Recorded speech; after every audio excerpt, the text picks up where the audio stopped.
এ বাবা, প্রশাসন কোথায় রয়েছে? দেখেছো প্রশাসন দাঁড়িয়ে রয়েছে।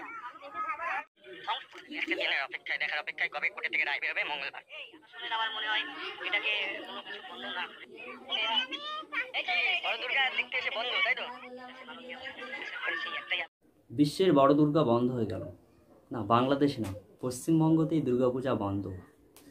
আসলে কিছু নিয়ম আছে, যে রীতিগুলো আছে, যে নিয়মগুলো প্রশাসনের পক্ষ থেকে জানানো হচ্ছে, সেই নিয়মগুলো মেনেই পুজো করতে হবে। বড় সাইজের কোনো দুর্গা পশ্চিমবঙ্গে বানানো যাবে না।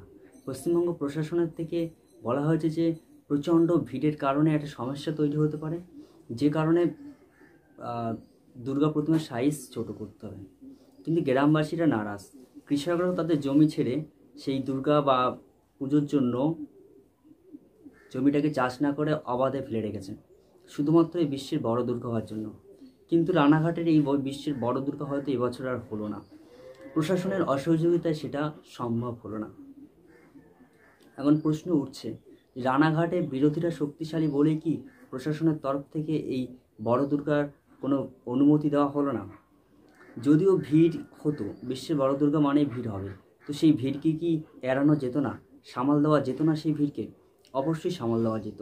এবং পুজো কমিটির পক্ষ থেকে কিন্তু 500 ভলেন্টিয়ার্স দেওয়ার কথা ছিল, আরও সাথে পুলিশ কর্মীরা ছিল। এরপরেও কি ভিড় এড়ানো যেত না? এবং পুজোটা হচ্ছে মাঠে, মাঠের পর মাঠ, প্রায় 10-12 বিঘা জমি সেখানে ফাঁকা ছিল। এই 10-12 বিঘা জমিতে কি তোমার ভিড়টা সামলানো যেত না? বা রাস্তাটাকে এক লাইন করে কি সেটা সামলানো যেত না? অনেক প্রশ্ন উঠছে, কিন্তু এই প্রশ্নের মধ্য দিয়েও হাইকোর্টে গিয়েও কিন্তু কোনো সুরাহা মেলেনি। অতএব এবছরের মতন বিশ্বের বড় দুর্গা আর হচ্ছে না।